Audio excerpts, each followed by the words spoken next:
Hello, Taos, New Mexico. This is Cody Hooks, reporter with the Taos News, and here is your roundup of what we're working on for this week's paper.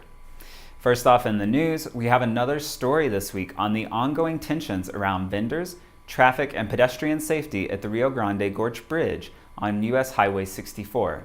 Last Friday, several vendors made a stand and moved back to an area the State Highway Department had tried, with limited success, to keep clear of local artists and rock hounds as well as out-of-town visitors.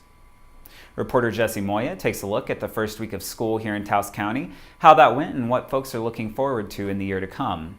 He also has the latest on the Holiday Inn Express, which the Town of Taos Council was scheduled to vote on Tuesday. He's also got the inside scoop on a new flag mast at Not Forgotten Outreach on their property here in Taos.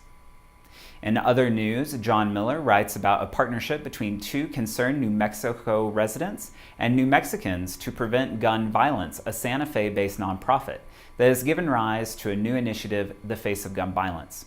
It's a website that takes folks through the personal impacts that may sometimes be lost as violent shootings become increasingly commonplace here in New Mexico. And last but not least in the news, we've got coverage of the Taos County Fair and the biggest astronomical event of the year, or maybe even the century, the Great American Solar Eclipse. In Tempo, Rick Romancito brings us a story about an art show with a lot of purpose. Scripture, the main man behind the promo hobo outlaw art movement here in Taos, has recently worked with several incarcerated artists and put together a show titled Paños, Art from the Inside, which is set to open with a reception this Friday, August 25th. 100% of the sales will go to the individual prisoners' commissary funds. Here's what's up in sports. Arsenio Trujillo, our sports editor, has the fall sports preview for Cuesta. That means we have schedules for the season, including football, volleyball, and soccer. Peñasco fall preview, plus more on Taos, will be coming out in the next couple of weeks. So make sure to check out our coverage online at taosnews.com and on Twitter at Taos Area Sports. In lifestyles, it's great outdoors this week, and our guest writer Cindy Brown tells us about how the Carson National Forest that surrounds Taos is home to many tantalizing reminders of early Taos history, including old cabins built by the Forest Service.